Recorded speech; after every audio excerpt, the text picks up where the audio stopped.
इसको कौन आ गया? कहीं प्रिया तो नहीं?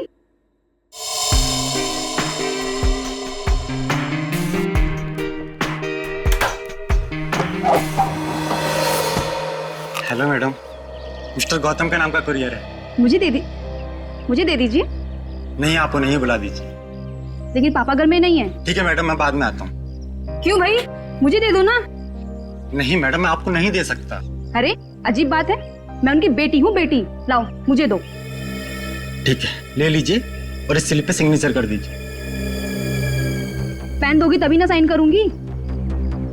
सॉरी मैडम, पेन तो भूल गया। ठीक है, मैं साइन करके देखती हूँ।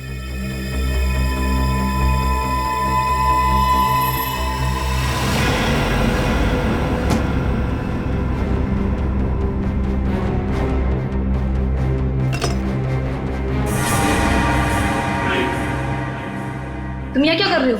अरे आप नहीं तो बात, अंदर आ जाओ। ये क्या बदतमीजी है? बदतमीजी तो अभी हमने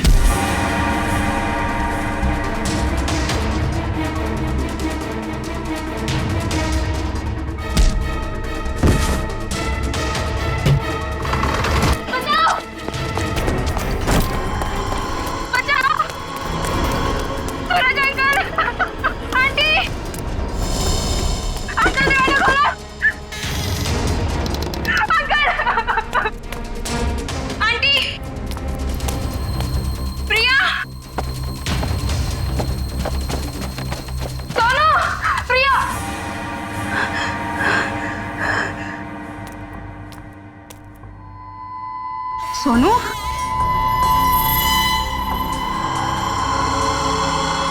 सोनू,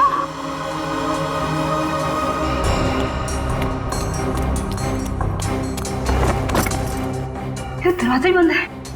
सोनू कहाँ चला गया? सोनू,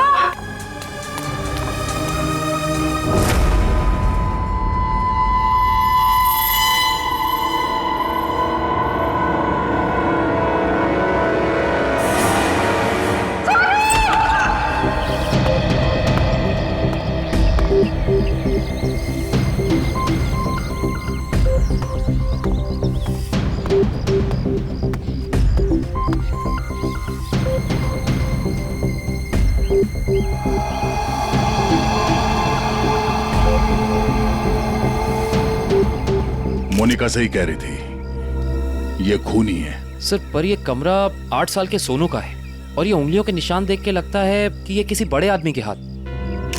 हाँ, कमरा किसी बच्चे का है। बच्चा कहाँ चला गया? पड़ोसियों से पूछते हैं। अच्छा, आप में से किसी ने सूरज को अपने परिवार के साथ कहीं जाते हुए देखा? नहीं साहब। सर, कल रात को सूरज और उसकी पत्नी रीना को घर से बाहर जाते हुए मैंने देखा था। कहाँ जा रहे थे वो? सर वो तो पता नहीं, लेकिन दोनों बच्चे घर में ही थे। बच्चे साथ में नहीं गए? नहीं सर, जब वो बाहर जा रहे थे तो दोनों बच्चे उन्हें खिड़की से बाय बाय कर रहे थे। सर, हाँ? सोनू और प्रिया के माँ बाप का फोन नहीं लग रहा है। एक काम करो, इन दोनों के कॉल डिटेल्स निकालो। सर, आपने कहा कि बच्चे घर में ही थे, मगर कमरे में तो बच्चे थे ही नहीं। मोनिका, जी सर। इस प्रिया का नंबर है ना तुम्हारे पास? जी सर। नंबर देना। 110458750।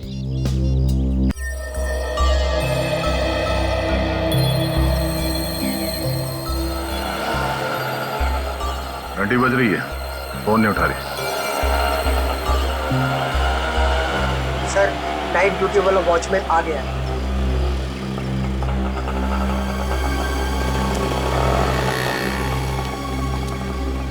सलाम साहब। सलाम। कल रात को तुमने सूरज और रीना को बाहर जाते हुए देखा था? जी साहब। और उस वक्त दोनों बच्चे घर में ही थे? जी साहब, घर में ही थे। ये दोनों वापस कब आए? जब तक मैं ड्यूटी पे था साहब, ये लोग वापस नहीं लौटे थे। सर, कहीं ये दोनों सुबह वापस तो नहीं आए? सर, मैं सवेरे 6 बजे से ड्यूटी पे हूँ। मैंने उन दोनों को घर वापस आते हुए नहीं देखा। अच्छा, किसी और को देखा था सूरज के घर में जाते हुए? जी नहीं साहब। कोई सूरज के घर में नहीं गया, बच्चे घर से बाहर नहीं निकले, तो बच्चे गायब कैसे हो गए? साहब, कल रात को प्रिया मैडम बाहर निकली थी। कहाँ गई वो? करीब 11:30 बजे उस तरफ गई थी। इस तरफ? जी साहब। ठीक, थैंक यू सर। वो कुरियर वाला जिसने मोनिका से छेड़खानी की थी वो पकड़ा गया। सर, सामने वो गेट है, कहीं प्रिया वहीं से तो नहीं निकल गई? नहीं सर, वो गेट रात को 10 बजे बंद हो जाता है। सर, प्रिया के मोबाइल का लोकेशन यहीं का दिखा रहा है, ये देखिए। मतलब प्रिया यहीं कहीं है।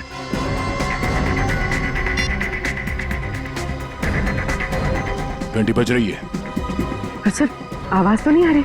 सर, हो सकता है प्रिया का फोन साइलेंट पे हो। एक काम करो, देखो जरा आसपास ढूंढो।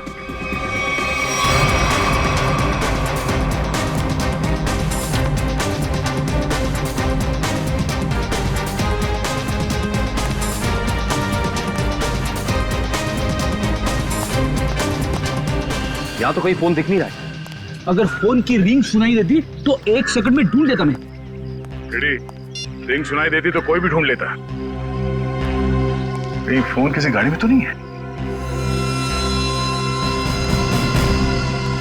जितनी गाड़ियां हैं उन सब की चाबियां चाहिए हमें। जल्दी गाड़ी चेक करनी है। लाइए, चाबियां दीजिए जल्दी प्लीज।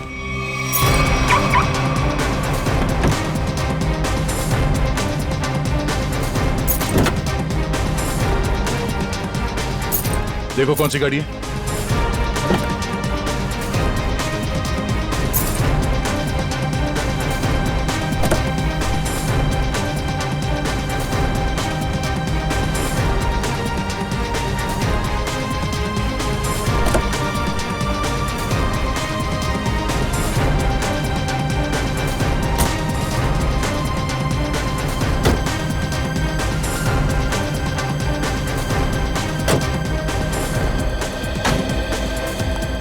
हुआ?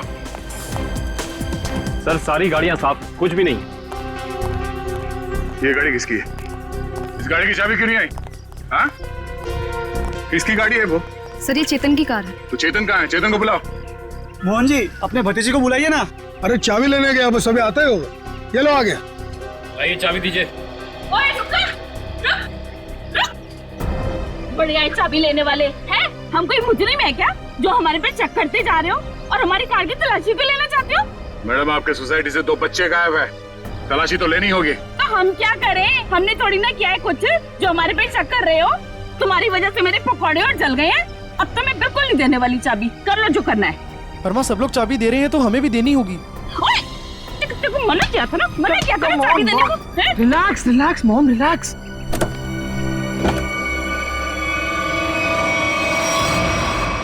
ओह नो। रुकिए, आप ही रुकिए प्लीज। पीछे हटिए। चलो, एक मिनट।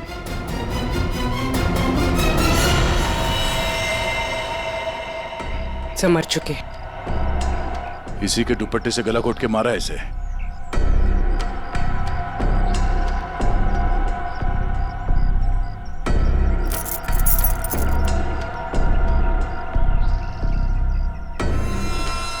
सर, ये सेलफोन और ये चाबी।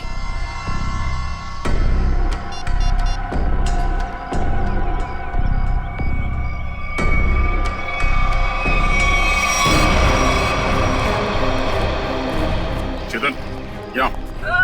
चेतन, क्या? छोड़ दो इसे। क्यों मारा भैया? बोल, क्यों मारा उसे? सर मैंने नहीं मारा सर। सर, नहीं किया इसने। जरूर किसी दुश्मन का काम होगा, ये नहीं कर सकता सर। ये देखिए मैम, 11:15 बजे आपके बेटे चेतन ने प्रिया को फोन करके बुलाया, फिर उसे मार के उसकी लाश को अपनी गाड़ी के डिक्की में छुपा दिया। हाँ? ये तो छोटे से कॉकरोच को भी नहीं मार सकता और किसी का खून करना तो बहुत दूर की बात है। सर, हम पर दया करो सर। आपका नाम तो दया है ना, हम पर दया करो। आपके छोटे भाई जैसा है। मुजरिम किसी का भाई नहीं होता। रेडी? क्यों ले जाओ उसे? चलो। चल। सर, मेरा यकीन कीजिए सर, मैं कल रात प्रिया से मिला तो जरूर था, लेकिन सर मैंने उसे मारा नहीं है सर। मैंने उसे नहीं मारा। कल रात 11:30 बजे मिले थे तुम मुझसे, क्यों मिले थे? सर, क्यों मिले थे? सर मैं अक्सर उसे फोन करके परेशान किया करता था। अच्छा। और सर कल रात भी मैंने उसे फोन किया और सर वो गुस्से में आकर सर वो मेरे घर आ गई फिर? और सर उसने मुझे आकर बहुत चिल्लाया और सर धमकी देने लगी कि अगर मैंने उसे आइंदा फोन किया तो सर वो मेरी माँ से शिकायत करेगी। ऐसा काम करोगे तो होगा ही ना ये। फिर क्या हुआ? सर मैं उसे समझा बुझाकर बाहर ले आया और सर फिर वो अपने घर चली गई। झूठ बोल रहे हो तुम, झूठ बोल रहे हो। वो वापस नहीं गई, तुमने मार डाला उसे गला दबा के और उसकी लाश को ठिकाने लगाने के लिए डिक्की में रख दिया। लेकिन सुबह हंगामा हो गया और हम लोग आ गए और तुम पकड़े गए, समझे? नहीं सर, मैं प्यार करता था सर उससे। सर मैं क्यों मारूंगा उसे सर, क्यों मारूंगा उसे सर, क्यों? चेतन, ओ चेतन! अरे माँ की ममता से बड़ी कोई चीज होती है क्या जो मेरी आंखों के सामने मेरे बच्चे को उठा लाए? चेतन! अरे रुको रुको रुको, ममता वाली माता रुको, ऐसे धड़धड़ाते हुए कहाँ जा रही है? चुप रहो जी, माँ की ममता के आगे पहाड़ नहीं टिक सकता। तुम लोग क्या चीजों? चेतन मेरा बच्चा, चेतन क्या हाल है? देख 2 घंटे में तेरी क्या हालत हो गई है, सूख गया है मेरा बच्चा। ठीक तो है ना तू? नहीं माँ, मैं बिल्कुल ठीक हूँ। चुप कर। हाँ ठीक है तू? क्या हालत कर दी है तुम लोगों ने मेरे बच्चे की? तुम लोग क्या समझो माँ के दिल की तकलीफ को? ये तो माँ ही है जो बच्चे की शक्ल देख के उसके दिल की हालत जान लेती है। मुझे पता है तू 2 घंटे से भूखा है। अरे नहीं माँ, मुझे बिल्कुल भूख नहीं है। मैं अपने हाथ से खाना बनाकर लाई और तू कह रहा तुझे भूख नहीं है? जल्दी खा पकोड़ा। देख कम लोगों को नसीब होता है माँ के हाथ का खाना, समझ आई ना? चावल खाएगा? चावल भी लाई हूँ। नहीं माँ बस। ठीक है, जब भूख लगे ना दोबारा खा लेना। अच्छा खाना पीना हो गया तो काम की बात करें। और पूछो जी जो पूछना है। खा तो मेरा बेटा रहा था, मैं थोड़ी ना खा रही थी। आपके बेटे की कार की डिक्की में लाश मिली है, लाश, समझिए आप। और लॉक के साथ कोई छेड़खानी नहीं की गई है। इसका मतलब उसे ओरिजिनल चाबी से खोला गया है। और जैसा कि अभी आपके बेटे ने बताया कि कार की चाबी इसके अलावा और किसी के पास नहीं होती थी। और अगर किसी और ने खोला है तो उसने डुप्लीकेट चाबी का इस्तेमाल किया है। और दूसरी चाबी तो मेरे पास है जी, घर में रखी है कबर्ड में। क्या? आपके पास है डुप्लीकेट चाबी? और क्या? बेटी जरा इनके घर जाओ और वो डुप्लीकेट चाबी लेके आओ। मैं सर? हाँ चलो, साथ में अपने हाथ के पकौड़े भी खिलाऊंगी चाबी के साथ साथ। अरे सर मुझे क्यों फंसा रहे हो? पता नहीं ये क्या करेगी मेरे साथ। खुसुर बुसुर क्या कर रहे हो? चलना तो चलो, नहीं तो अपने घर बैठो। मैं चली। हाँ चलो। सर सूरज और रीना के सेलफोन की लोकेशन वाशी हाईवे क्रॉस करने के बाद स्विच ऑफ बता रहा है। अच्छा, रहते अंधेरी में और वाशी की तरफ घूम रहे हैं। एग्जैक्टली। तो सूरज और रीना ने अपने बच्चों को घर पे छोड़ दिया। बेटी मारी गई और 8 साल का बेटा गायब है। ये दोनों जा कहाँ रहे? एक काम करते हैं, इस हाईवे पे जितने भी टोल नाका हैं, वाशी, पनवेल, लोनावाला, सबकी फुटेज मंगाते हैं। पता चल जाएगा कहाँ जा रहे हैं। ठीक है, थैंक यू सर। सूरज के फोन रिकॉर्ड से पता किया है कि 8 से 9 के बीच में उसे बार बार एक नंबर से फोन आ रहा था। किसका नंबर है वो? सर किसी तरुण नाम के आदमी का है। तरुण? चलो इस तरुण से मिलते हैं।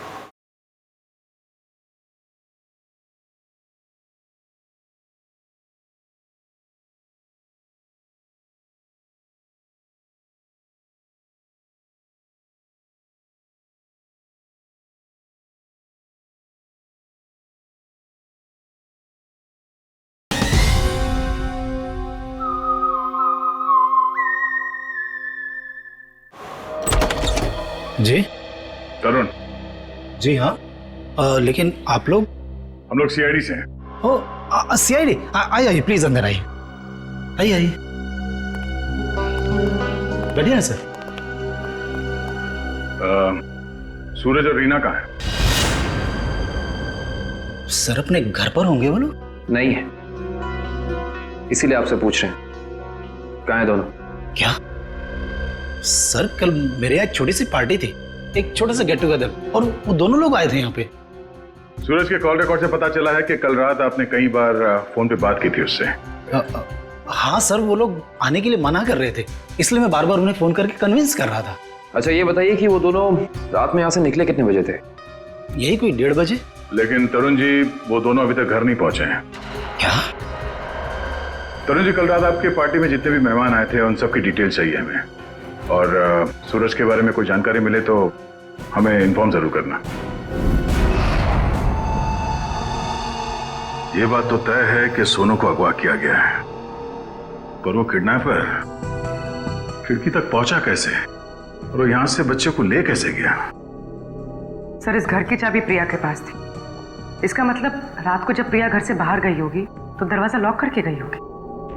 और सर, इस घर में जबरदस्ती घुसने का कोई सबूत, कोई निशान नहीं मिला है।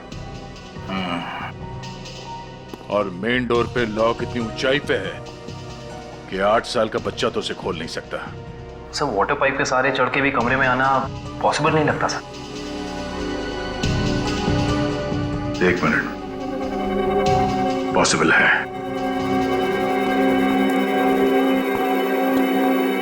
ये देखो, जब से सीढ़ी को देखा है मेरे दिमाग की घंटी बज रही थी। इतने बड़े घर में इस तरह की सीढ़ी क्या कर रही है?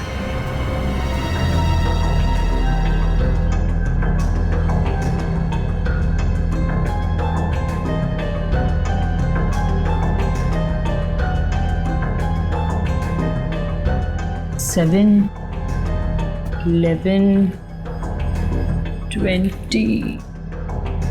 23, 27, 35, 38, 42, 56, 59, 70। सर, आगे और भी है।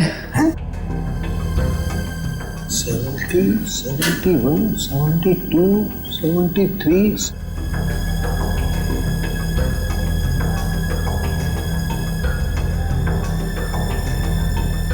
इतने सारे खूनी?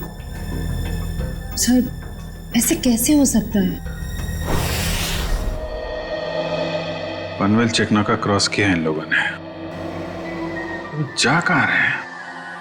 अजीब माँ बाप है सर, अपने बच्चों की फिक्र ही नहीं। पनवेल के आगे अगला चेकनाका लोनावाला। दुष्यंत को फोन करो, लोनावाला की फुटेज मंगाओ जरा। आइए।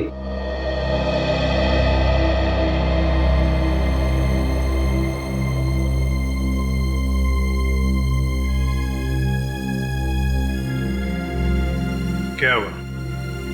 नहीं मिली चाबी? नहीं मिले। मुझे पता था। सर, मेरे बेटे को छोड़ दीजिए, उसने कुछ नहीं किया, छोड़ दीजिए उसको। पहले आप ये बताइए कि आपके कबर्ड में डुप्लीकेट चाबी है, इसके बारे में और कौन कौन जानता था? मैं, मेरा पति और मेरा बेटा बस। आप जरा ध्यान से याद करके बताइए, पिछले 1 हफ्ते में आपके घर में कौन कौन आया था? हाँ, बताती हूँ। 1 मिनट, मैं लिखता हूँ, आप बताइए। मेरा भाई, उसकी बीवी, मेरे पति के दोस्त और मेरा देवर, उसके दोस्त भी आए थे और मेरी बहन। बस इतने ही लोग आए थे। बस, और कोई नहीं? जी। मेरे दोस्त राकेश, ललित और जोगी भी आए थे। हैं? वो ये कब आए थे? रविवार को, जब आप घर नहीं थी। मैंने तुझे मना किया था ना कि इनको घर लेकर मत आना। क्यों लेकर आया तू? वो हमारा कुछ प्लान था। क्या प्लान था? देखो, अगर तुम सच्चाई नहीं बताओगे तो खूनी पकड़ा नहीं जाएगा और तुम यही परेशान होते रहोगे। वो हमारा ड्रिंक्स का प्लान था। हे भगवान, यही दिन देखने रह गए थे तो शराब भी पीने लग गया। हे भगवान, मेरी तो किस्मत फूट गई। मुझे जोगी ने सिखाया होगा, करोड़पति ने सिखाया होगा। मैंने क्या तो उससे मत बात कर। वैसे एक बात है सच, देखो मैं कैसे सीधा करती हूँ। ये किसी एक आदमी का काम नहीं लगता है। बच्चे को लेके जाना, प्रिया को मारना, सीढ़ी का इस्तेमाल करना। हाँ डॉक्टर साहब, क्या पता चला इस सीढ़ी से? अरे भाई, इस सीढ़ी से तो बहुत बातें पता चली हैं। तो बताइए ना सर अपनी खोज के बारे में। इस सीढ़ी पे से हमें 80 लोगों की उंगलियों के निशान मिले। उंगलियों के निशान चाहे 80 लोगों के मिले होंगे, लेकिन इस सीढ़ी पर से चढ़ के सिर्फ 2 ही लोग गए। डॉक्टर साहब, ये बात सीडी को फॉरेंसिक में लाने से पहले हमें पता था। यार दया, तुमसे उम्मीद नहीं थी यार। अरे यार, पहले मेरी पूरी बात सुन लो, समझ लो, उसके बाद अपना कमेंट करना, ओके? सर, तुम्हें सिर्फ ये बात पता है ना कि इस सीढ़ी पर से 2 आदमी गए। ये तो पता नहीं है कि वो 2 आदमी सीढ़ी पर से उतरे नहीं। मैं बताता हूं, देखो, जब 2 आदमी सीढ़ी पर से चढ़ेंगे तो ऐसे सीढ़ी को पकड़ करके ऊपर चढ़ेंगे। 2 अलग अलग लोगों की उंगलियों के निशान उस सीढ़ी पे फ्रीक्वेंट इंटरवल में आएंगे, जो कि हमें इस सीढ़ी पर से मिले। लेकिन वही लोग जब उतरेंगे तब भी तो इस सीढ़ी को ऐसे पकड़ करके उतरेंगे ना, तो उतरने के भी निशान आने चाहिए। वो उतरने के निशान हमें नहीं मिले, इसलिए मैं कहता हूं कि सीढ़ी पर से 2 आदमी चढ़े तो हैं लेकिन उतरे नहीं। और एक बात, ये सीढ़ी बनाने में 5 अलग अलग लकड़ियों का इस्तेमाल किया गया है। ऐसे लगता है कि जो भी लकड़ियां मिली बस काट पीट के बना दिया। तो इसका मतलब ये सीढ़ी बनाने वाला आदमी अनाड़ी था। करिश्मा यही है कि सीढ़ी बड़ी करीने से बनाई गई है। इस सीढ़ी को देख करके कहीं से नहीं लगता है कि किसी नौसीखे ने बनाई है। और हाँ, इस सीढ़ी पर ये जो स्क्रूज का इस्तेमाल किया गया ना, एकदम नए स्क्रू। मुझे तो लगता है सीढ़ी हाल ही में कोई 2-4 दिन में ही बनाई गई। और एक बात, इस सीढ़ी ने अपनी लंबाई के बारे में एक बात मेरे कानों में कही, मैं बताता हूं।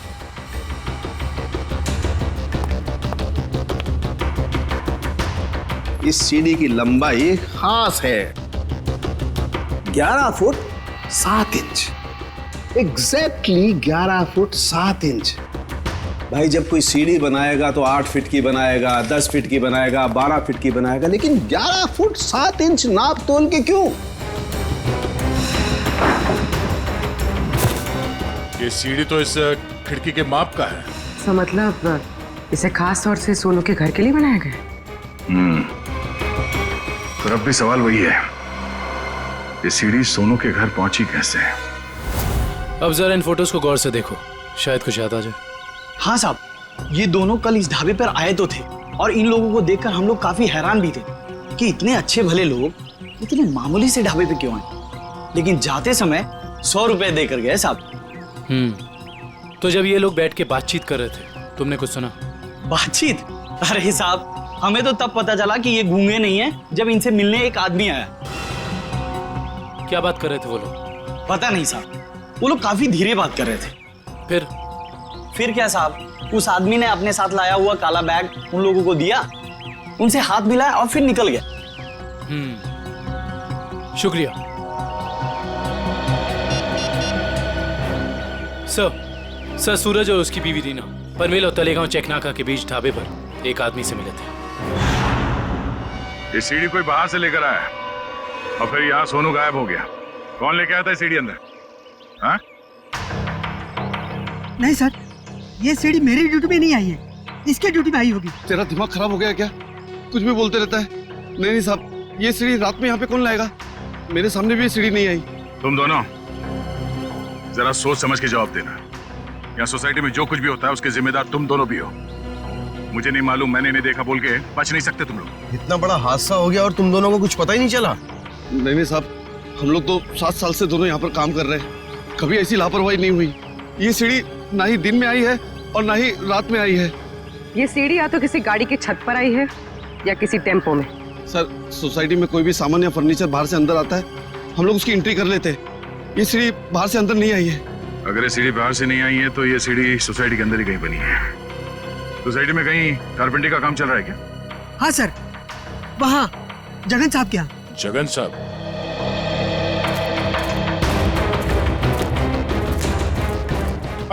अरे ये क्या कर रहे हैं? ये सीढ़ी यहाँ क्यों रखी है भाई? ठीक है, ऐसे ही 20 सीढ़ियाँ बनवानी है। अरे तो आप मेरे यहाँ क्यों आए? किसी बढ़ई की दुकान पे जाइए। अब देखिए, सीढ़ी आप ही ने बनवाई है, हमें हूबहू ऐसी बनवानी है।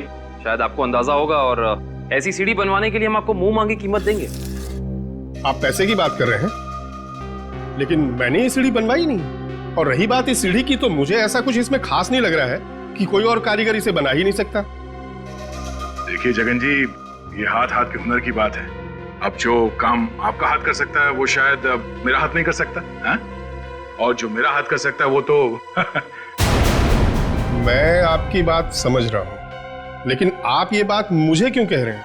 हमें हर तीसरे महीने में ऐसी सीढ़ियां चाहिए, करीब 20, तो सोचा कॉन्ट्रैक्ट दे देते हैं। चलो कोई नहीं, थैंक यू।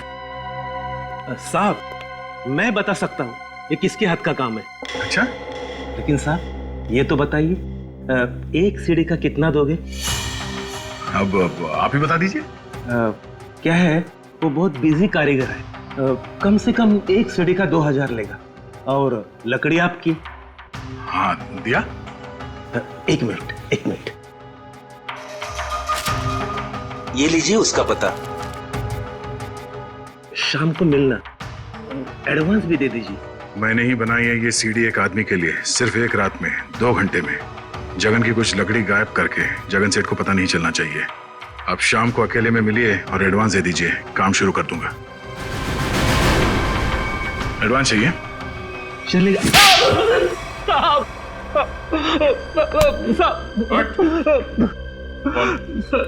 किसके लिए बनाई है सीढ़ी?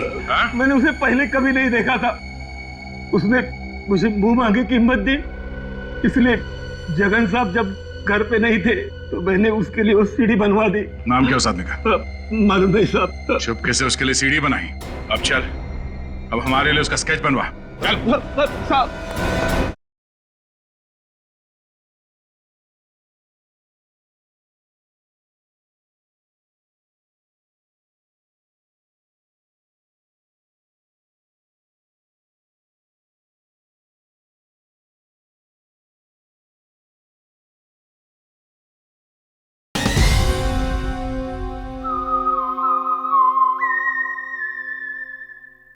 सर, लोनावाला चेक नाके का फुटेज मिल गया सर।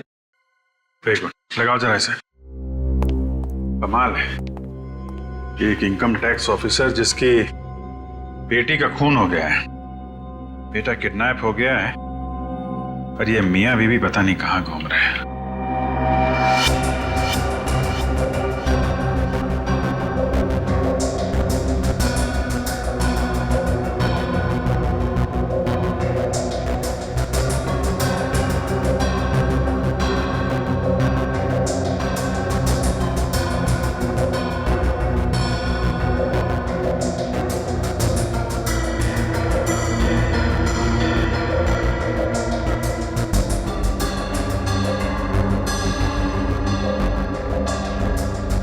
देर हो गई है, सूरज की कार लोनावाला तो नहीं पहुंची है।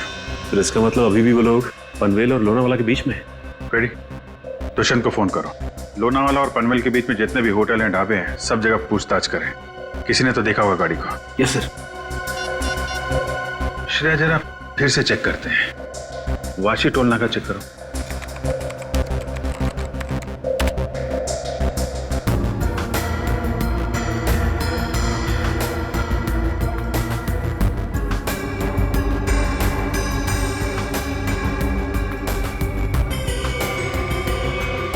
ये आई गाड़ी 2:40 को वाशी से निकली है। पनवेल का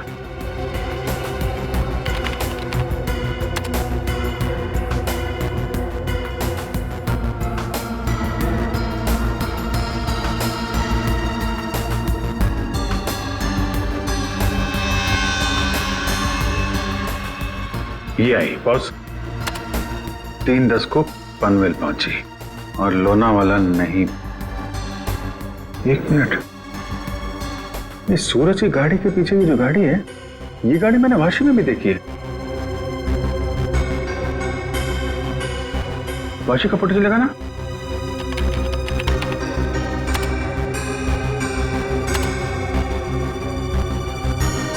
ये देखो, ये गाड़ी वाशी में भी सूरज के पीछे, पनवेल में भी गाड़ी सूरज के पीछे, और लोनावाला के फुटेज चेक करो, ये गाड़ी वहां से निकली है कि नहीं।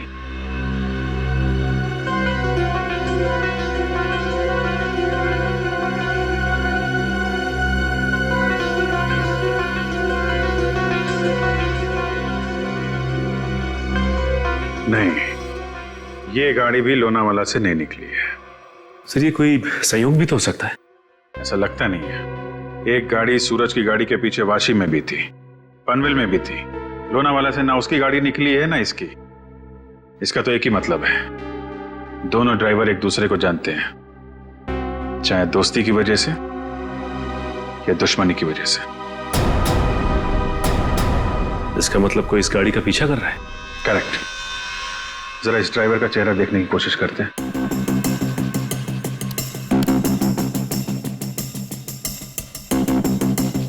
जूम करो इस पे। ये तो वही आदमी है ना जिसका स्केच हीरो ने बनवाया था।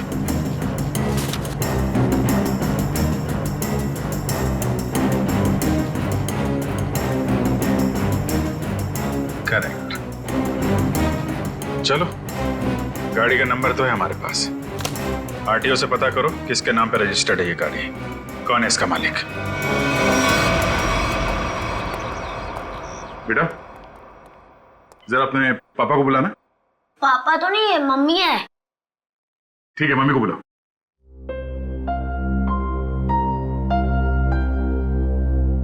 वैसे आप लोग कौन है?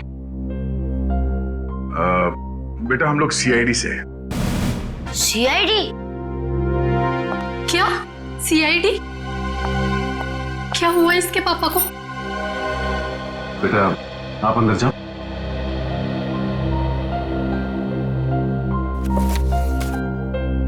सर, क्या किया है बोनी ने? खून और किडनैपिंग। क्या? ये आप लोग क्या बोल रहे हैं सर? बोनी तो 2 दिन पहले किसी बिजनेस टूर से बाहर गए हुए हैं। जी नहीं, वो कहीं बाहर नहीं गए। इस फोटो को ध्यान से देखिए। इस फोटो में वो किसी का पीछा कर रहे हैं। ये कार आप ही की है ना? जी, ये कार हमारी है, लेकिन इसमें जो आदमी बैठा है वो बोनी नहीं है। क्या? फोटो में ये आदमी बोनी नहीं है? जी सर। बिट्टू, पापा की फोटो लेकर आना। अच्छा, जरा इस बोनी का फोन नंबर देना। जी, 37568853। सर, कल रात से मैं भी बोनी का फोन ट्राई कर रही हूँ, पर स्विच ऑफ दिखा रहा है। हाँ सर, फोन बंद है। मम्मी, पापा का फोटो। सर, ये है बोनी। अगर ये बोनी है तो फिर ये कार में कौन बैठा है? आंखें तो दोनों की एक ही दिख रही हैं।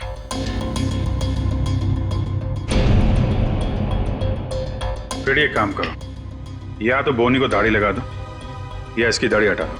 दाढ़ी लगाने में बहुत टाइम जाएगा सर, हजामत कर देता हूँ इसकी बिना पानी के। हाँ,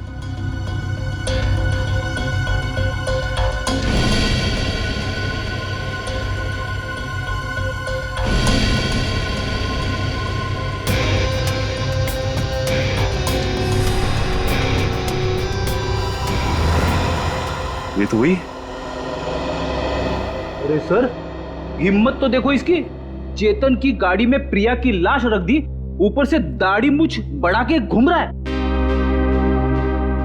जरा बुला के लाओ उन लोगों को। पहचानते हो कौन है ये दोनों आदमी?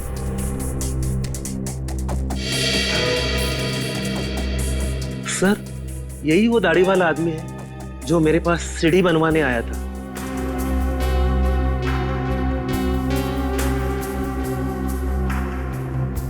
मगर ये बिना दाढ़ी वाले आदमी को मैं नहीं जानता। चेतन, तुम जानते हो? देखिए सर, मैं इन दोनों में से किसी को भी नहीं पहचानता। कविता जी, आप? कविता जी, आप चुप मत रहिए। आपके बेटे पे प्रिया के खून का इल्जाम है और आपका बयान शायद उसकी जिंदगी बचा ले। ये दोनों फोटो बोनी की है।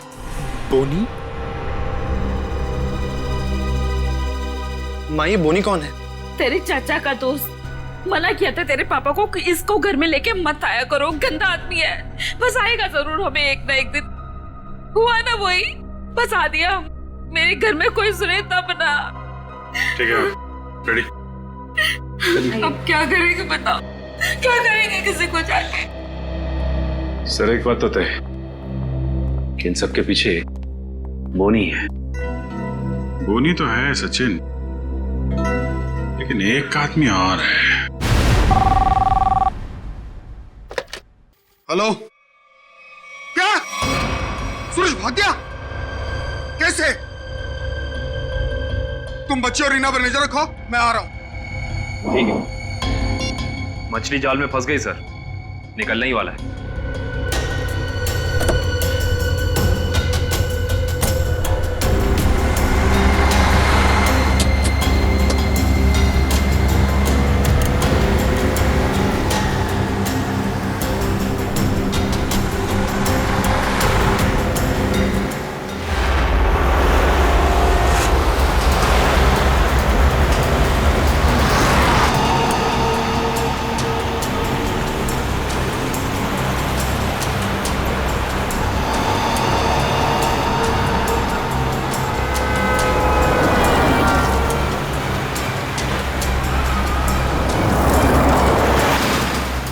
सर ये चाचा सही जगह तो जा रहा है ना?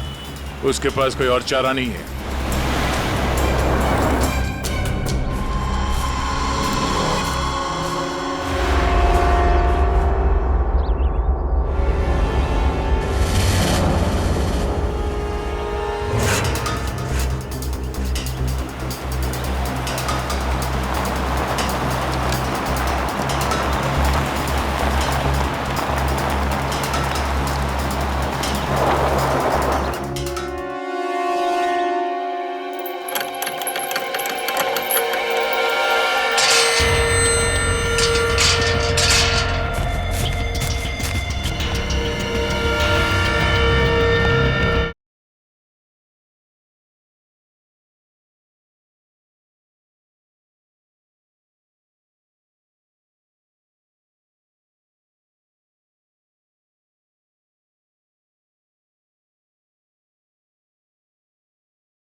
सूरज जी, रीना जी, अरे आप दोनों तो यहाँ पर बिल्कुल सही सलामत। तो फिर क्या बिगाड़ा है हमने आपका? आपने हमें यहाँ क्यों बात कर रखा है? क्या चाहते हो तुम? हमने कभी किसी का कुछ नहीं बिगाड़ा।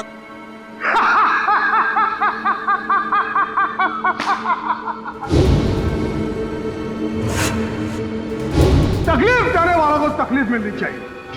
अपना मुंह बंद करके चुपचाप खड़े रहो, वरना मुझसे बुरा कोई नहीं होगा, समझे? बोलिए।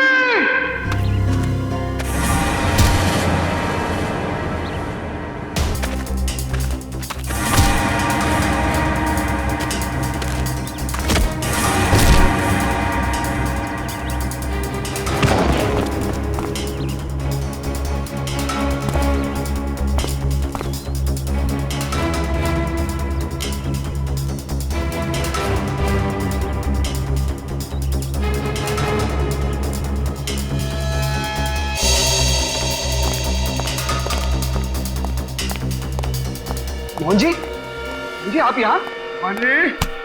पानी जब ये दोनों यहाँ बंधे हुए हैं तो फिर तूने मुझे फोन करके ये क्यों कहा कि सूरज भाग गया? अरे मैं आपको फोन क्यों करूंगा?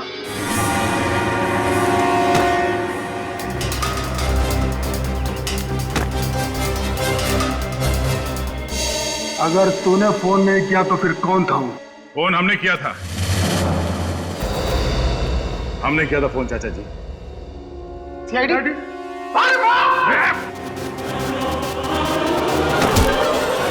कहाँ भाग रहे हो? हाँ? यहां से सीधे ससुराल जाना है तुम्हें।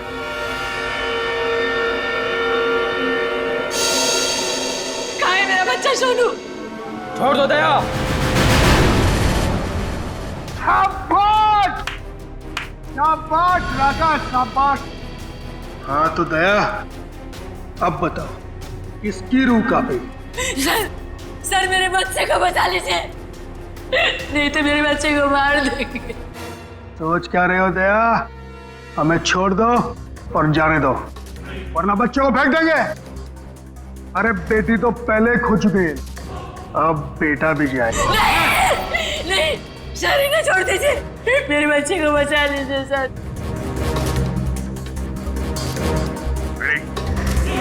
इन दोनों को हथकड़ी लगाओ। अरे सर सर सर आप क्या बोल रहे हैं? नहीं सर सर हमारा बच्चा नहीं सर, आप इनको छोड़ दो सर, मैं आपके हाथ छोड़ता हूँ, आप छोड़ दो इनको सर। हाँ सर, इन दोनों को छोड़ दो, इनको तो हम बाद में पकड़ सकते हैं, पहले बच्चे को बचाना जरूरी है सर। हाथ में आए हुए मुझे को छोड़ना कहाँ की समझदारी है फ्रेडी? सुना नहीं मैंने क्या कहा? हथकड़ी लगाओ इन्हें। बॉस को छोड़ दे दया, नहीं तो बच्चा देख मेरा हाथ फिसल रहा है इंस्पेक्टर। मेरे बच्चे को बचा गया तो मैं अपनी जान दे दूंगी। कुछ नहीं होगा उसे, कुछ नहीं होगा सर। इस वक्त बच्चे को बचा लेते हैं सर, इन दोनों को देख लेंगे सर। मयूर, हथकड़ी लगाओ इन्हें। ये मेरा अड्डा है और यहाँ राज भी मेरा चलता है।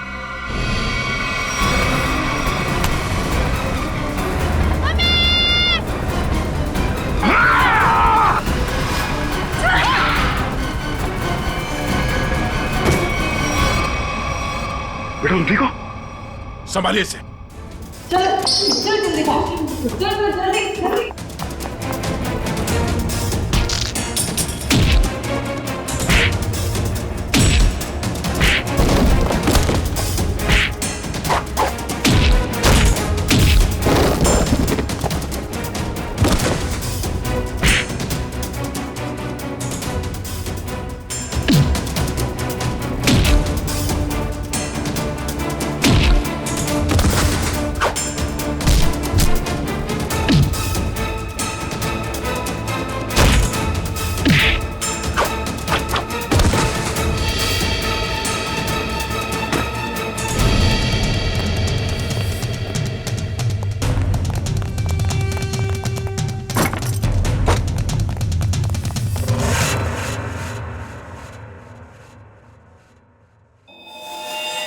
क्या कह रहा था तू?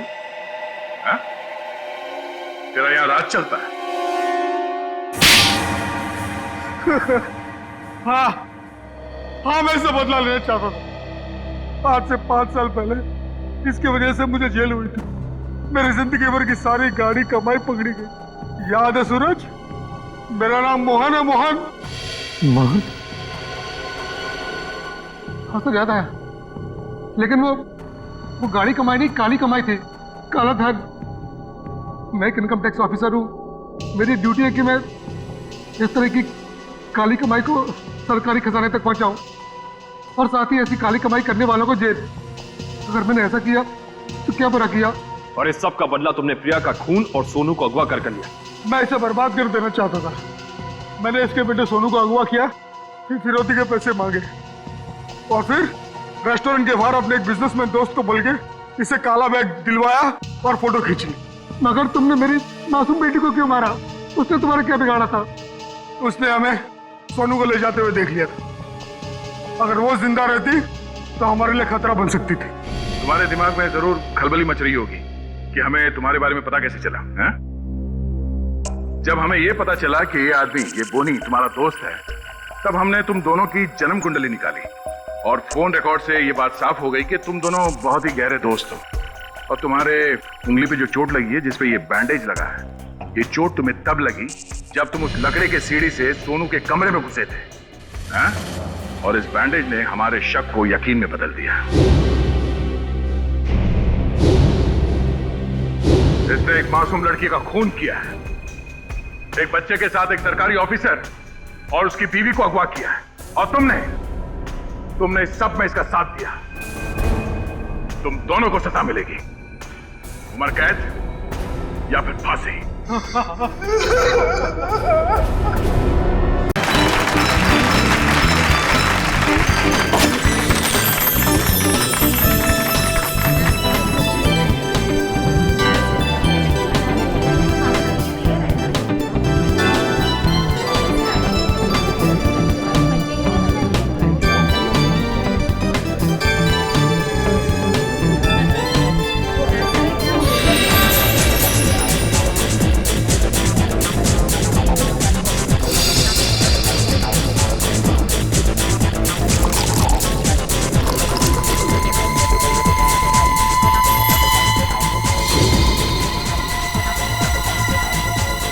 रुको सपना, क्या कर रही हो तुम? कुछ नहीं, सासू माँ को जूस दे रही हूँ। जूस दे रही हो या जहर दे रही हो? बेटा ये तुम कैसी बातें कर रही हो? मम्मी जी आप इसी से पूछिए, इसने अभी अभी आपके जूस में क्या मिलाया है? सपना बताओ, तुमने अभी अभी जूस में जहर मिलाया है ना? मैंने इनके जूस में दवाई मिलाई है ब्लड प्रेशर की। लो, फिर से हमारा फैमिली ड्रामा शुरू हो गया। अच्छा, ब्लड प्रेशर की दवाई? तो फिर पी के दिखाओ इस जूस को। मैं क्यों पीऊं? भाभी आप ये कैसी बात कर रही हैं? आप हमेशा सपना के पीछे हाथ पकड़ क्यों पड़ी रहती हैं? प्लीज एक सेकंड। सपना, क्या तुम्हें मम्मी जी ने कहा था जूस में दवाई मिलाने को? नहीं। तो फिर क्यों मिलाई जूस में दवाई? एक मिनट मैं 2 मिनट का बाथरूम चला गया, आप लोगों ने वर्ल्ड वॉर 3 शुरू कर दी। मैंने ही इससे कहा था जूस में दवाई मिलाने के लिए। सपना आज का डोज भूल गई थी, तो मैंने कहा जूस में मिला दो। मुझे बहुत खुशी होती है ये देखकर कि मेरा परिवार मेरा कितना ख्याल रखता है, कितनी फिक्र है सबको मेरी। चलो मुझे जूस दो। I am sorry ladies and gentleman, please enjoy the party. Music please louder.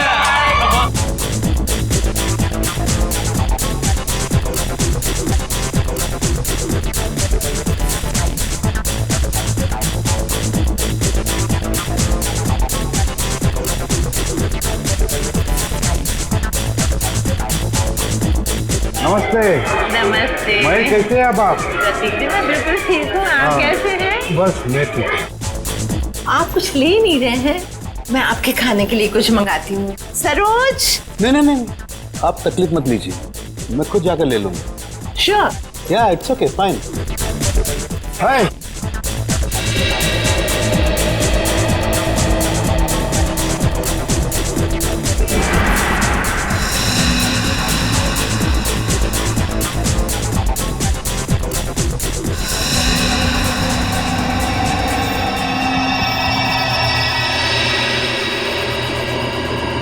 आनंद।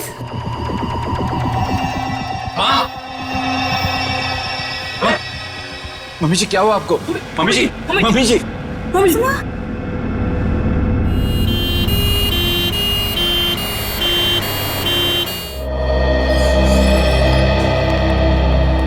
आइए सर, नमस्ते। मेरा नाम अहम है सर, मैंने आप लोगों को फोन किया था। अच्छा, अब कैसी है तुम्हारी मम्मी? डॉक्टर से इलाज कर रहे हैं सर, पता नहीं क्या होगा। घबराओ नहीं, सब ठीक हो जाएगा। जिस किसी ने मेरी माँ को मारने की कोशिश की है ना, उसको आप छोड़ना मत। एक बात बताओ अहम, क्या तुम्हें किसी पर शक है? मेरा मतलब है कौन कर सकता है ये तुम्हारी मम्मी के साथ? मुझे तो सभी पर शक है सर। अहम, कौन है ये लोग? CID। CID? पर किसने बुलाया इन्हें? मैंने बुलाया। क्यों? आप? जी मैं विकास, अहम का बड़ा भाई। क्योंकि आप में से किसी ने ही मम्मी की जान लेने की कोशिश की है। What nonsense! तुम अपने घर वालों पर शक कर रहे हो? आप घबरा क्यों रहे भैया? कहीं आपको ये तो डर नहीं कि सपना भाभी की पोल खुल जाएगी? सर, पार्टी में मैं बताता हूँ क्या हुआ।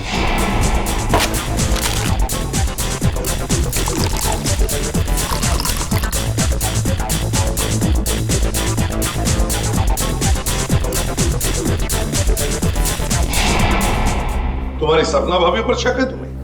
Yes sir. सपना कहाँ है? सपना हॉस्पिटल नहीं आई, वो घर पर ही है। वैसे आप कौन है? जी मैं काव्या। हमारी भाभी है सर। सर, अहम बच्चा है, ये आप लोगों को बहका रहा है सर। विकास जी, हम CID वालों को कोई बहका नहीं सकता, समझे? कहाँ है आपकी मम्मी?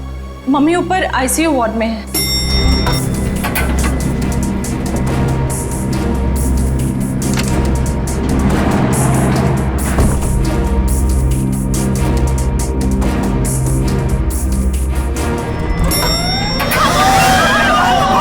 ठीक है, आग लगी है लगता है। तो लोगों को बाहर निकल, जल्दी जल्दी।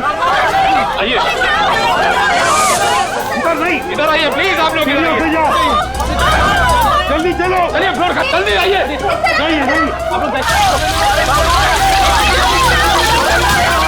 इधर से आप लोग इधर से जल्दी चलो, चलिए फ्लोर खाली है, चलिए जल्दी आइए।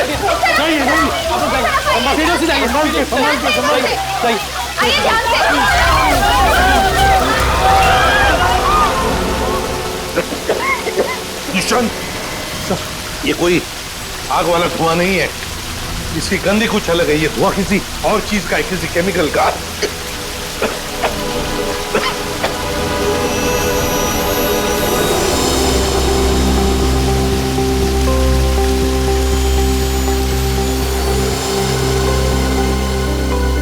सर, आपका अंदाजा सही था। ये देखिए, smoke bomb. My God. Sir कहीं ये स्मोक बॉम्ब फायर अलार्म बजाने के लिए तो नहीं डाला गया था? आश्रय, फायर अलार्म बजाने के लिए ही स्मोक बॉम्ब लगाया गया था। मालिनी का कमरा ढूंढो जल्दी।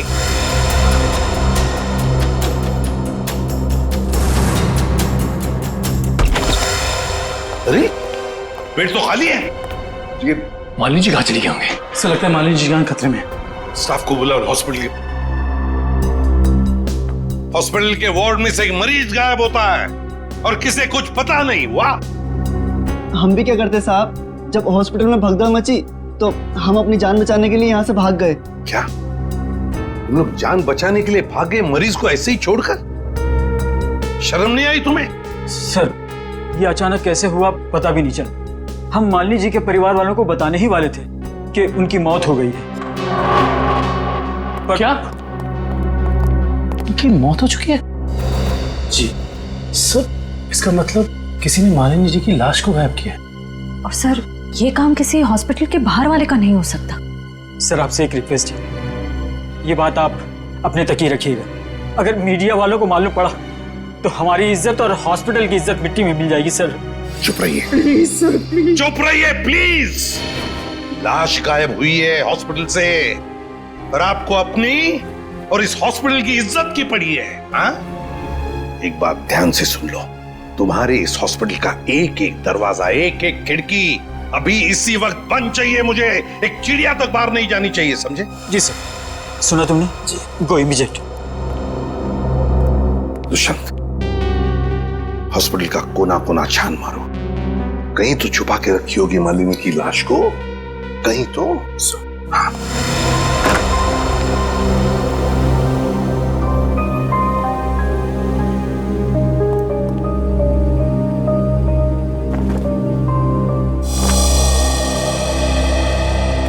जरा एक बात बताइए, आपके मम्मी के साथ कमरे में कोई था उनकी देखभाल के लिए?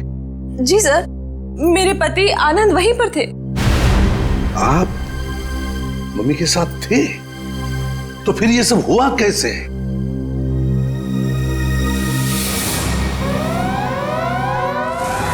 जैसे ही फायर अलार्म बजा तो मैं वार्डरूम के बाहर आया, ये देखने के लिए कि क्या मच रहा है। हर तरफ धुआं ही धुआं था। लोग पागलों की तरह यहां वहां भाग रहे थे। धक्का मुक्की में कुछ लोग मुझे मम्मी जी के वार्डरूम से बहुत दूर ले गए। जाकर भी मैं वार्डरूम तक नहीं पहुंच पा रहा था। किसी तरह जब मैं मम्मी जी के वार्डरूम में पहुंचा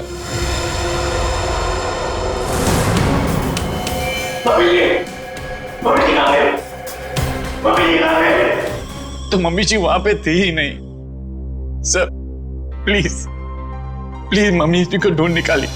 सर, हर जगह चेक कर लिया, मालिनी जी की लाश कहीं पर भी नहीं है। और सर, वार्ड में भी चेक किया, लाश वहां भी नहीं। इसका मतलब है जिसने भी ये किया है वो मालिनी की लाश को हॉस्पिटल के बाहर ले जा चुका है।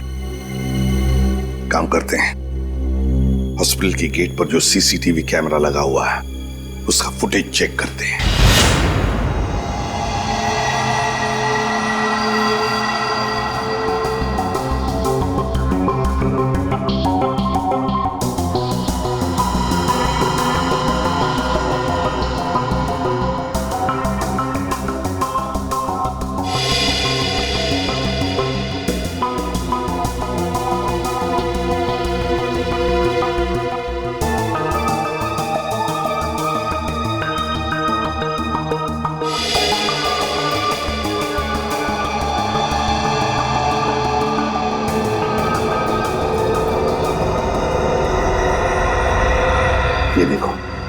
एक झटके में गाड़ी रिवर्स हो गई और हॉस्पिटल के बाहर भी निकल गई। जरूर मुजरिम मालिनी को इसी गाड़ी में लेकर गया होगा। एक मिनट जरा इस फुटेज को रिवाइंड कीजिए, हमें कार का नंबर चाहिए।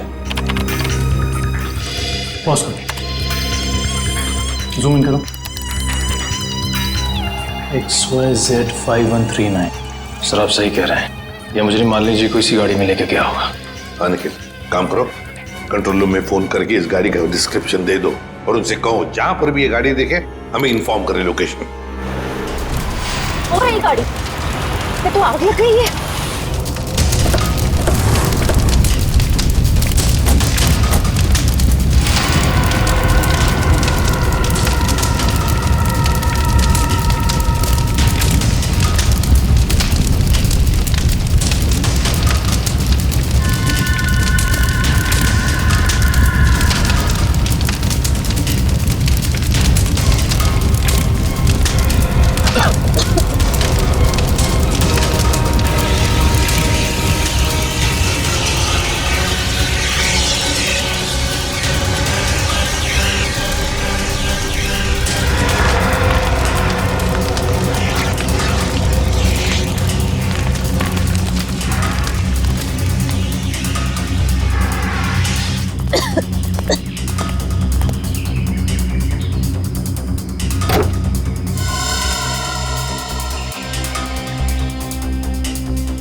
सर सीट्स तो खाली है पर कुछ अजीब सी बदबू आ रही है।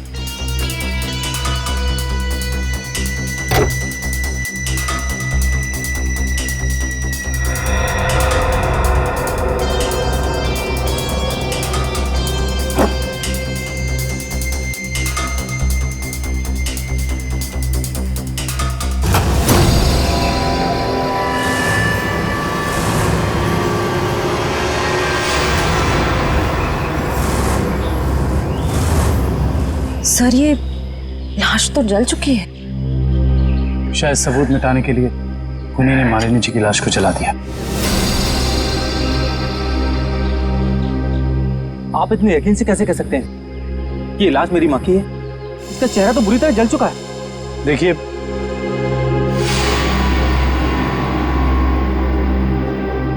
ये अंगूठी देखिए, पहचानते हो इसे?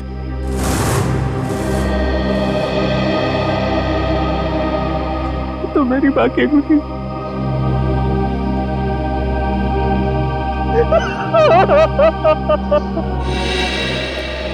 हाँ डॉक्टर साहब, कुछ नहीं ताजी? अरे क्या नहीं ताजी है? दया, लाशों से बात करना कोई आसान है क्या? और लाश भी जली हुई हो और मुश्किल हो जाती है ना। आप तो हमेशा कहते थे कि सालुंकी के लिए कोई काम मुश्किल नहीं है, वो तो नहीं दया, खूनी ये सोचता था कि लाश को जला देगा तो हमारा इन्वेस्टिगेशन शुरू होने से पहले ही अटक जाएगा, हमारी नैया बीच भंवर में अटक जाएगी। तो इस अटकी हुई नाव को बाहर निकालिए ना सर। हैं? आप कुछ ना कुछ रास्ता तो निकाल ही लेंगे आप। आपको पता है फ्रेडी आपके बारे में क्या बता रहा था? फ्रेडी क्या कह रहा था मेरे बारे में? नहीं ऐसा कुछ खास नहीं, वो कह रहा था कि डॉक्टर सालुंकी की उम्र हो गई। बहुत ज्ञान है आपको। हाँ देखो दया, जो लोग मेरे संन्यास लेने के बारे में सपने देख रहे हैं ना, उन्हें जाके बोल दो अपनी नींद से जाग जाए। मैं संन्यास नहीं लेने वाला हूँ ना, मैं तो इस केस को सॉल्व करने के बाद स्विट्जरलैंड जाने वाला हूँ। कहाँ जाने वाला हूँ? स्विट्जरलैंड। एग्जैक्टली। हम भी चलेंगे आपके साथ स्विट्जरलैंड, पर पहला कदम तो उठाइए इस केस को सुलझाने की ओर। पहला कदम तो उठ चुका है भाई। अच्छा, ये देखो, ये देख लो, ये क्या? ये सर बॉडी जलने की वजह से हो गया है? जी नहीं, ये बॉडी को फिनाइल से धोने की वजह से हो गया। क्या? इस लाश को फिनाइल से धोया गया? हाँ, खूनी ने लाश को अस्पताल से गायब करने से पहले उसको फिनाइल से अच्छी तरह से धोया ताकि लाश का केमिकल कंपोजिशन ही बदल जाए। खूनी ने हर कदम इसी मकसद से रखा है ताकि हमारे रास्ते में ज्यादा से ज्यादा कठिनाइयां आ सके। इस लाश को पहले फिनाइल से धोया और फिर इसे आग लगा दिया? जी हाँ। और सबसे पहले क्या जलाए?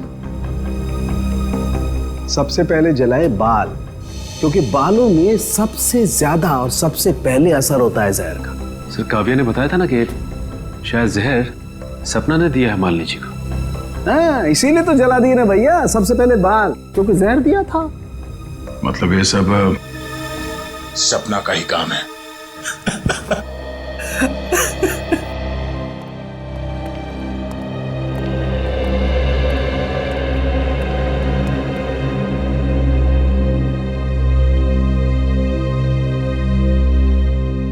सर आप लोग कुछ पता चला माँ की मौत की वजह क्या थी? जी नहीं, मगर बहुत जल्द पता चल जाएगा। पता तो चल गया है ना सर, सपना ने ही जूस में जहर मिलाया था। बस कीजिए भाभी, इनफ। हर चीज की खाद होती है। डॉक्टर साहब आप बताइए ना इन्हें। देखिए, मैं इनका फैमिली डॉक्टर हूँ। सपना ने जूस में ब्लड प्रेशर की दवाई मिलाई थी, जो मैंने ही उसे कहा था। ओह अच्छा। अच्छा एक बात बताइए, क्या लगता है आप लोगों को कौन कर सकता है ये? कौन मार सकता है आपकी माता जी को? मैं कुछ कहना चाहूँ। आप? जी सर, ये हमारे परिवार के वकील हैं, मिस्टर संजीव। संजीव जी, कहिए संजीव जी, क्या कहना चाहते हैं आप? देखिए सर, मुझे शक तो नहीं है। हाँ, मगर पार्टी के बाद मालिनी जी मेरे साथ एक मीटिंग करना चाहती थी। मालिनी जी आपके साथ मीटिंग करने वाली थी? किस सिलसिले में? अपनी वसीयत बदलने के सिलसिले में। वसीयत बदलना चाहती थी? अच्छा। मीटिंग ही नहीं हो पाई क्योंकि अचानक इनकी तबीयत खराब हो गई। अच्छा संजीव जी, ये बताइए, अभी जो वसीयत है जो मालिनी जी बदलना चाहती थी, क्या है उस वसीयत में? कुछ बता सकते हैं आप? सर, इस वक्त जो वसीयत है उसके हिसाब से आधी जायदाद मिस्टर आनंद के नाम पे है और बाकी बची हुई आधी जायदाद दोनों भाइयों के नाम पे है। वकील साहब ये बताइए कि ये जो नई वसीयत है वो क्या होने वाली थी? सर, यही तो सब डिस्कस होना था, इससे ज्यादा मैं कुछ नहीं जानता। मालिनी जी की अचानक तबीयत बिगड़ गई और मीटिंग हो नहीं पाई। दुष्यंत, पता लगाना पड़ेगा मालिनी जी अगर वसीयत बदलती तो किसका फायदा होने वाला था और किसका नुकसान।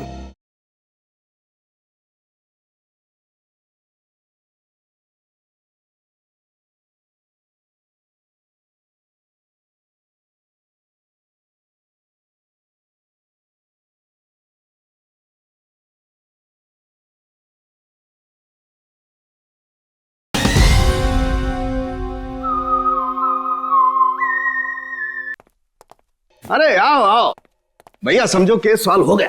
क्या बात है सर, लगता है लाश से कोई बड़ी जानकारी निकाल ली आपने। रिया जनाब, पार्टी में मालिनी जी के कान से खून बह रहा था ना? हाँ, उसकी वजह पता चल गई आपको? जी हाँ, उसकी वजह थी दया साहब जहर। जहर जिसने ऑरल ट्रैक्ट को, यानी कि कान के इस हिस्से को बिल्कुल तबाह कर दिया, बर्बाद कर दिया। देखो, तो जहर की वजह से नस फट गई और कान से खून बहने लगा।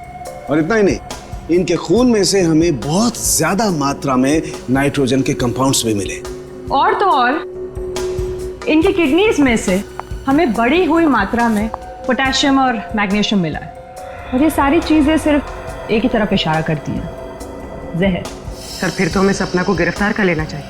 नहीं, यहीं पर कहानी में जरा सा ट्विस्ट है भैया।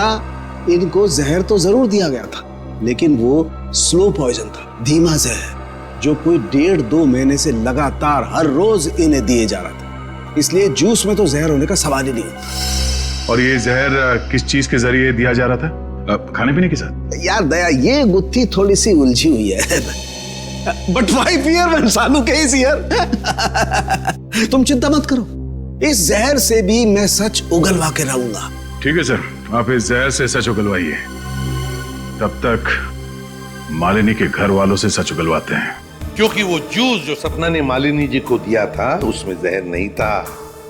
मालिनी जी की मौत स्लो पॉइजनिंग से हुई है। स्लो पॉइजनिंग, धीमी धीमे असर करने वाले जहर की वजह से, जो उन्हें 45 दिन तक रोज लगातार दिया गया था। धीमा जहर? मां को मारने की इतनी बड़ी साजिश? जी, और ये साजिश किसी आसपास वाले की है, जो उनके खाने के साथ उनकी दवाइयों के साथ छेड़खानी कर सकता था। सर, चाय लीजिए आप लोग। थैंक यू, आप लीजिए।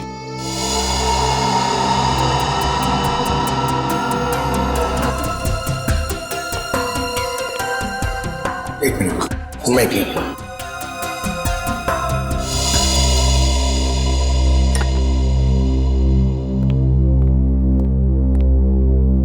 एक बात बताइए, मालिनी जी को रोज दवाई कौन देता था? सर, उन्हें दवाइयाँ सपना ही दिया करती थी। अच्छा। हाँ, मैं ही उन्हें दवाइयाँ दिया करती थी, पर कभी कभार सासू माँ अपनी दवाइयाँ खुद लिया करती थी, कभी आयुर्वेदिक की तो कभी न्यूरोपैथिक की। तो सपना जी, आपके कहने का मतलब ये है कि जहर शायद मालिनी जी की खुद की ली हुई दवाओं में था। मैं नहीं जानती कि जहर किस चीज में था, मैं तो सिर्फ आपको उनकी आदतों के बारे में बता रही हूँ। चलो ठीक है, हमें वो दवाइयाँ देखनी है। चलिए सर, मैं आपको माँ का कमरा दिखाता हूँ। चलिए।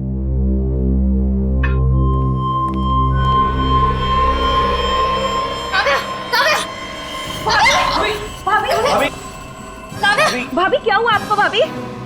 सांस लेने में दिक्कत हो रही। सुरेश, पानी लाओ। अरे पानी लाओ। दुष्यंत, लता इनकी तबीयत बिगड़ती जा रही है, जल्दी से एम्बुलेंस बुला लो और हॉस्पिटल ले जाओ इसे। श्रेया, तुम भी जाओ साथ में।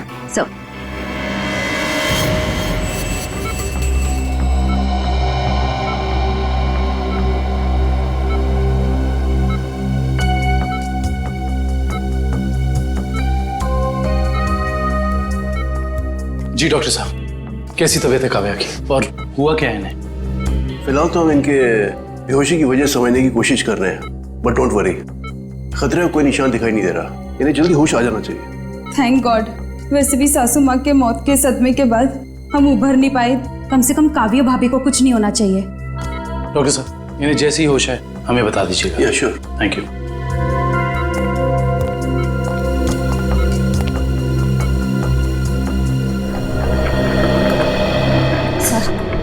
सर, मुझे तो सपना पर शक हो रहा है। वहाँ पार्टी में काव्या के साथ झगड़ा कर रही थी और यहाँ इसे काव्या की इतनी परवाह हो रही है। और श्रेया होना उस चाय में कुछ था जिसे पीते ही काव्या बेहोश हो गई। सर, चाय तो मैंने भी पी थी। थैंक गॉड मुझे कुछ नहीं हुआ। Are you sure Pankaj? Sure मतलब सर? मतलब चक्कर वक्कर तो नहीं आ रहे ना तुम्हें? चक्कर? नहीं सर, चक्कर नहीं आ रहे, मगर पेट में कुछ गड़बड़ लग रही है सर। पेट में गड़बड़ लग रही है, गर्मी हो रही है, कहीं से वो तो नहीं हो गया? पंकज, और अगर तुम्हें सीरियसली कुछ हो भी गया है तो हम हॉस्पिटल में ही है ना। कैसे? अजीब बात है, ये काव्या का पति आनंद अभी तक आया नहीं। पंकज, उसका नंबर ट्राई करो।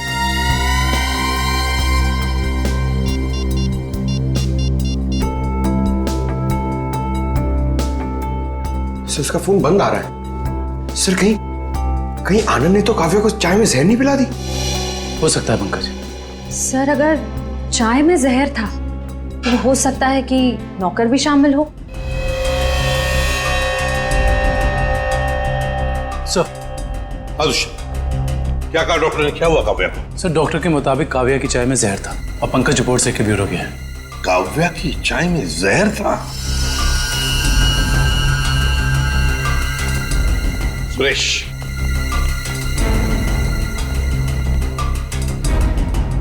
तो बताओ सुरेश, चाय में जहर कहां से आया? चाय में जहर कहां से आया? मैंने कहा था जहर डालने के लिए, ना मैंने डाला सर। सब पता चल जाएगा। एक बात बताओ, जब तुम चाय लेकर आए थे तो चाय कहीं पर रख दी थी और कुछ दूसरे काम के लिए गए थे? हाँ साहब, याद आया। मैं सुबह जब चाय लेकर आ रहा था तो आनंद साहब ने मुझे कुछ खाने के लिए लेकर आने को कहा। अरे सुरेश, सिर्फ चाय? कुछ नाश्ता भी ले जाओ, कल रात से किसी ने कुछ भी नहीं खाया। जाओ। जी साहब।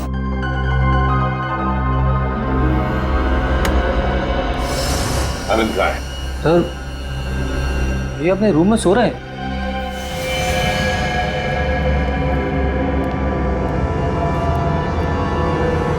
कहाँ है आनंद? आनंद तो है ही नहीं कमरे में। पता नहीं सर, अभी तो भैया यहीं सो रहे थे। फोन करके बुलाओ।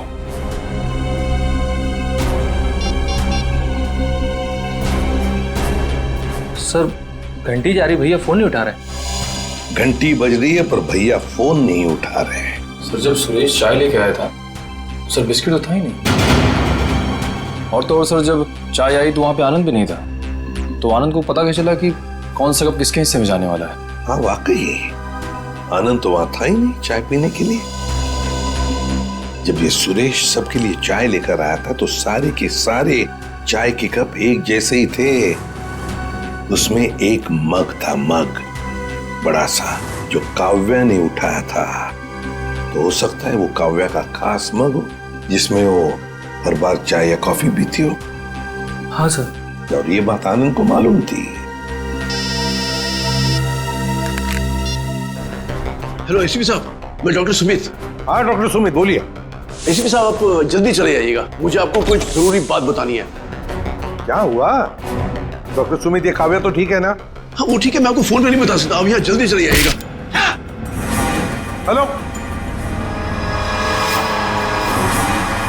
लगता है बहुत बड़ी गड़बड़ हुई है हॉस्पिटल में। Let's go.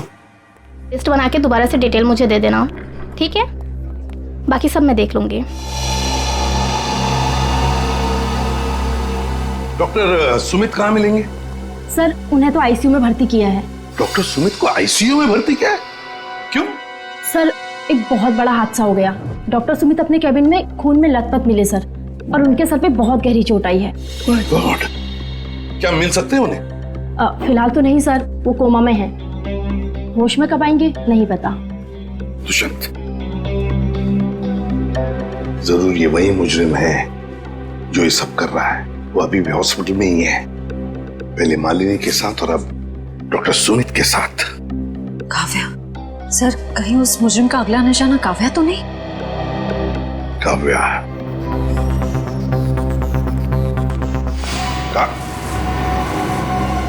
काव्या कहाँ चली गई सर? कहीं काव्या को भी तो गायब नहीं किया उसने?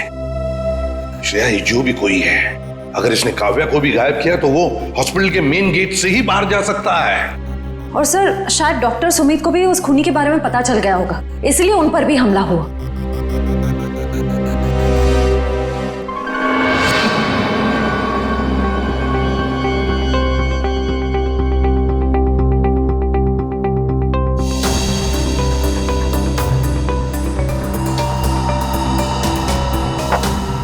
निखिल,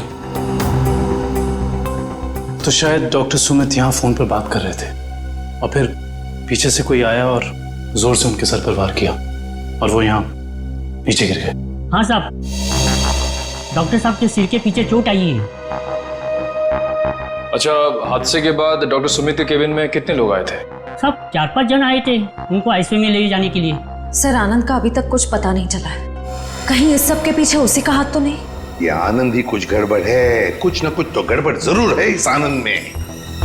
आइए सपना जी, आइए। कहाँ गई थी आप? वो मैं काव्या की रिपोर्ट्स लेने गई थी गैस्ट्रोलॉजिस्ट डिपार्टमेंट के पास। क्या हुआ?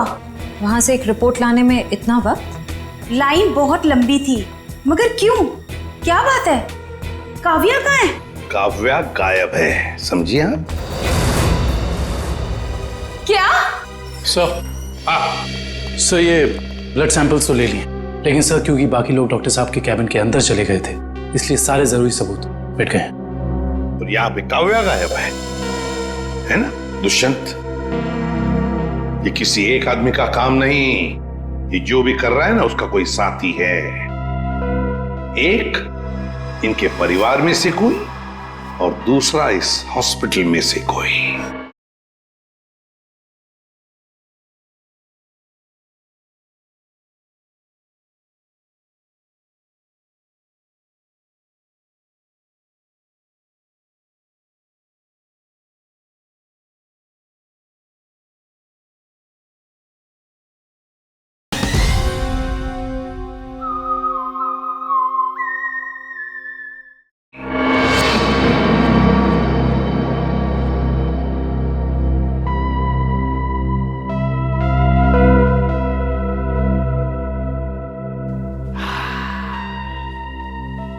यस यस यूरेका सालू के। डॉक्टर साहब क्या हुआ? ये फॉरेंसिक लैब में जश्न का माहौल? अरे हाँ भैया, जश्न का माहौल तो होगा ही। स्विट्जरलैंड की हसीन वादियां पुकार पुकार के कह रही हैं, सालुखे आजा रे तू आजा, तेरा इंतजार है। मतलब आपको पता चल गया कि वो लाश के अंदर जहर कहां से गया? जहर बॉडी में आया था दांत से। दांतों से जहर? हाँ सचिन, मालिनी ने 2 महीने पहले ही अपने दांतों का रूट कैनल करवाया था और इस ऑपरेशन के दौरान उसके दांतों में जो मर्क्यूरी का इस्तेमाल किया गया था वो मात्रा में बहुत ज्यादा थी। मर्क्यूरी अपने आप में ही एक जहर है ना डॉक्टर साहब? बिल्कुल। और जब जब मालिनी जी खाना खाती थी, खाने को अपने दांतों से चबाती थी, तब तब दांतों में छुपा हुआ वो मर्क्यूरी खाने में मिक्स हो जाता था और पेट में चला जाता था और पेट से फिर पूरे खून में मिक्स हो जाता था। यही है वो स्लो पॉइजन जिससे वो बेचारी बेमौत मारी गई। सर हो सकता है कि डेंटिस्ट ने सब जानबूझ के ना किया, गलती हो गई उससे, मे बी मेडिकल नेग्लिजेंस। नहीं सचिन, ये मौत एक हादसा होता तो लाश को जलाया नहीं जाता। जिस किसी डेंटिस्ट ने भी ये किया है जानबूझ के ही किया है। वकील साहब, जैसा कि आप जानते हैं कि हमारी माँ अपनी वसीयत बदलवाना चाहती थी। जी हाँ। मगर वो ऐसा कर नहीं सकी, तो ऐसी स्थिति में क्या हमारा बंटवारा पुरानी वसीयत के हिसाब से होगा? दरअसल बात यह है कि मैं और आपकी माताजी। अरे वकील साहब आप, डॉक्टर साहब आप भी? मैं तो सिर्फ ये पूछने आया था कि क्या आपकी माताजी ने कभी अपने दांतों का इलाज करवाया था 1.5-2 महीने पहले? नहीं सर, उन्होंने कभी मुझे तो नहीं, उन्होंने कभी हमें इस बारे में कुछ नहीं बताया। डॉक्टर साहब आप तो फैमिली डॉक्टर हैं, आपको तो पता होगा। मुझे भी कभी उन्होंने इस बारे में कुछ नहीं कहा। दुष्यंत काम करो, घर की अच्छी तरह से तलाशी लो, शायद कुछ मिल जाएगा। और निखिल घर में जितने भी नौकर हैं सबको ऊपर बुलाओ, लेकर आओ। एक बात बताओ, क्या तुम में से कोई जानता है कि मालिनी जी ने अपने दांत का इलाज करवाया था किसी दांत के डॉक्टर के पास 1.5-2 महीने पहले? सब एक दिन अचानक मालकिन के दांतों में दर्द हुआ तो उनका ड्राइवर उन्हें डेंटिस्ट के पास लेकर गया था।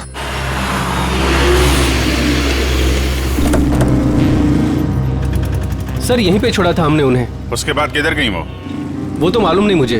ठीक है, आसपास जितने भी डेंटिस्ट है ना सब चेक कर लेते हैं। तुम लोग उधर देखो।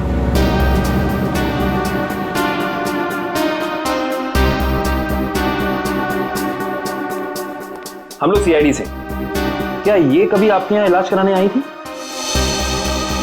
No I don't think so. यहाँ पर आए हैं। यहाँ से देखिए, ये 2 महीने पुरानी बात है। नो सर, ये लेडी कभी हमारे वहाँ इलाज के लिए नहीं आई। नहीं, मुझे नहीं लगता है यहाँ पर आए हैं। आई नॉर्मली मैं पेशेंट्स को याद रखती हूँ अपने। Thank you very much. Thank you sir. उस साइड किसी भी डेंटल क्लिनिक में मालिनी को किसी ने पहचाना नहीं। अच्छा, यहाँ देख लेते हैं।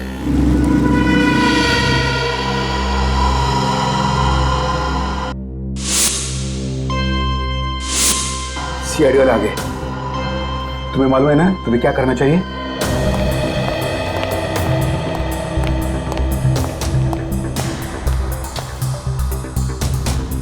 Excuse me. जी कहिए।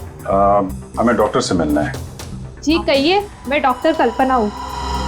आपके पास अपॉइंटमेंट है? डॉक्टर हम सीआईडी से। इन्हें पहचानती हैं आप? इन्हें कभी देखा नहीं है। कौन है ये? इनका नाम मालिनी है और इनका खून हो गया है। क्या? खून? क्या हुआ? खून का नाम सुनते ही आपकी जबान लड़खड़ाने की लग गई? नहीं नहीं, यहाँ पहली बार सीआईडी आई है ना, तो मैं थोड़ी नर्वस हो गई। कोई बात नहीं, आप परेशान मत होइए। Thank you very much.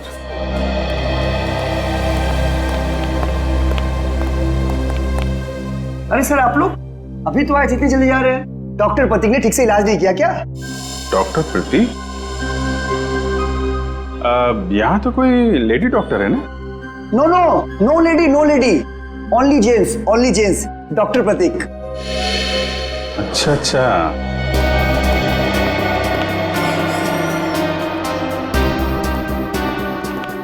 अरे सर, आप लोग फिर से आ गए? अरे वो क्या हुआ कि इनके इनके दांत में दर्द होने लगा अचानक, तो वो जरा डॉक्टर से मिलना था। क्या नाम है उनका? डॉक्टर कल्पना। हाँ जी, 1 मिनट।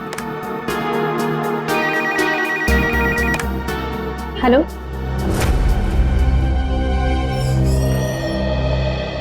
क्या हुआ सर? मेरे दांत में बहुत दर्द है, मगर मुझे एक जेंट्स डॉक्टर चाहिए। लेडीज डॉक्टर वो शर्म आती है।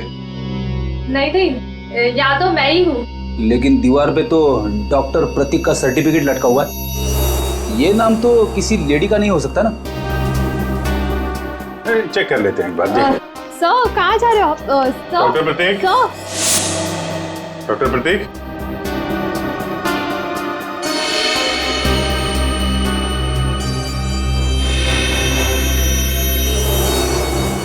अरे डॉक्टर साहब क्या कर रहे हैं? आप चले जाइए यहाँ से।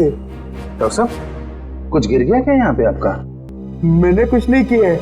आइए आइए, बाहर आइए, आइए। आप चले जाइए यहाँ से। अरे अरे चले जाएंगे डॉक्टर साहब, आप चले जाइए। अब जाएंगे, पहले थोड़ी बातचीत तो कर लें। लेकिन मैंने कुछ नहीं किया। अरे आइए तो सही, आइए आइए। मैंने कुछ नहीं किया। हाँ हाँ हाँ हाँ। सर ये ऐसे नहीं मानेंगे, लगता है डेंटिस्ट साहब के दांतों का इलाज करना पड़ेगा। अरे लेकिन हम में से किसी को डेंटिस्ट्री आती नहीं है। अरे नहीं आती तो आ जाएगी। क्यों डॉक्टर साहब, प्रैक्टिस मेक्स मैन परफेक्ट ना। आपने भी तो प्रैक्टिस से सीखा होगा। आती। हाँ तो फिर आइए आइए, प्रैक्टिस कर लेते हैं। आइए बैठिए बेटा। अरे भाई बेटा, बैठिए आइए आइए, बैठिए। बैठिए। ये क्या कर रहे हैं आप लोग? बैठिए। ये गलत कर रहे हैं आप लोग। तुमने जो किया वो ठीक था क्या? मैंने गलत कुछ नहीं किया। गलत तो हम भी नहीं कर रहे हैं डॉक्टर साहब, आप जल्दी से मुंह खोल दीजिए वरना बता दो। बता। मालिनी का इलाज मैंने किया था। और इलाज के बहाने उसके दांतों में ज्यादा मरकुरी भी तुमने डाली थी। गलती हो गई। गलती नहीं है, ये गुनाह है। किसके कहने पे किया था? मुझे नहीं मालूम। पता आनंद पैसे दिए थे मुझे, इसलिए। कहाँ मिलेगा ये? भाई गोदाम।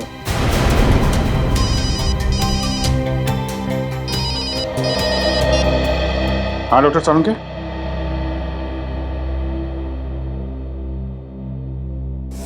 क्या?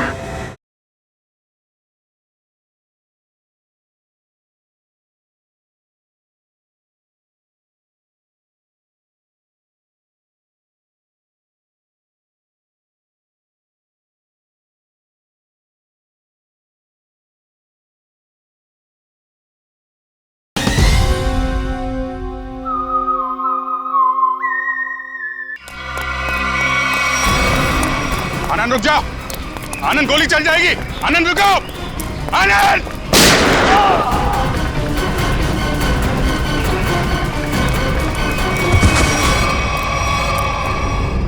देखो आसपास, इसने काव्य को कहां छुपा रखा है?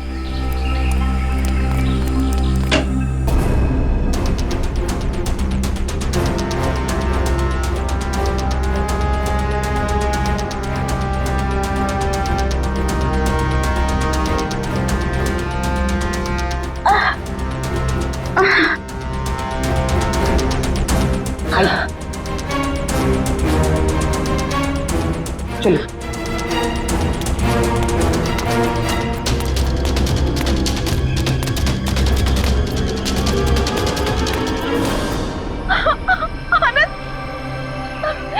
ये क्या किया आप सबने?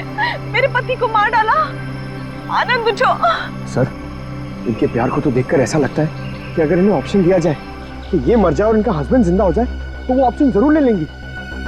क्यों नहीं सर, ये तो एक भारतीय नारी का फर्ज है ना। पर अफसोस, मेरे पति खुद ही मुझे जिंदा नहीं देखना चाहते थे।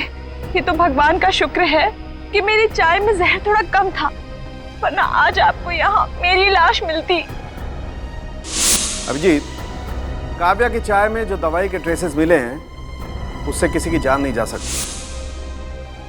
एक मिनट, आपको कैसे पता चला कि आपकी चाय में जहर कम था? वो सर अभी आप ही ने तो कहा। अरे हमने कब कहा? हाँ याद आया, आनंद ने बताया था। हाँ? आनंद कैसे बताएगा? आनंद बेचारा तो खुद ये बात नहीं जानता था। ये बात जानती थी तो सिर्फ एक औरत, और वो औरत तुम हो काव्या। आनंद, तुम जिंदा हो, मेरे साथ इतना बड़ा धोखा। क्या करें, लोहे को लोहा काटता है, उसी तरह धोखेबाज का एक ही इलाज है, धोखा। जब डॉक्टर प्रतीक ने हमें बताया कि आनंद 22 गोदाम में मिलेगा,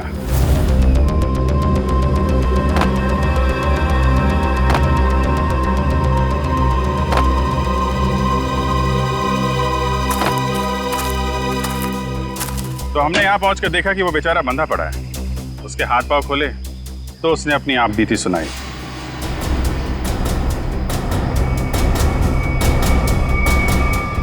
किसने किया ये सब? है ये सब मेरी बीवी काव्या ने किया है सर। हाँ, कहीं कहीं छुपी हुई है। बस फिर क्या, हमने आनंद के साथ एक छोटा सा खेल खेल लिया, तुम्हारा असली रंग सामने लाने के लिए। तो ये सब ड्रामा था, लेकिन असली ड्रामा तो अब शुरू होगा। पीछे मुड़ के देखो।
बड़ी भारतीय नारी होने का ढोंग कर रही है। तुम जैसी नहीं होती भारतीय नारी।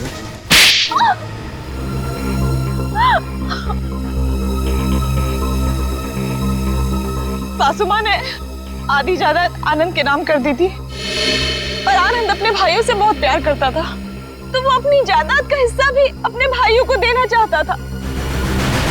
और ये बात आपको बहुत खटकती थी, क्यों? मुझे पता था सर, मुझे पता था कि वो सासू माँ पे दबाव डालेगा वसीयत बदलने के लिए। इसलिए तुमने उन्हें डॉक्टर प्रतीक के पास भेजा, उनकी दांत की तकलीफ का फायदा उठाकर, ताकि इससे पहले कि वो अपनी वसीयत बदले उनकी मौत हो जाए। हाँ सर, और मैंने प्रतीक से कहा अगर वो पकड़ा जाए तो मेरा नहीं आनंद का नाम ले, ताकि आपके सास यानी मालिनी जी के खून के जुर्म में आनंद यानी आपका पति फंस जाए, जिससे 25 करोड़ की आधी जायदाद आपकी हो जाए।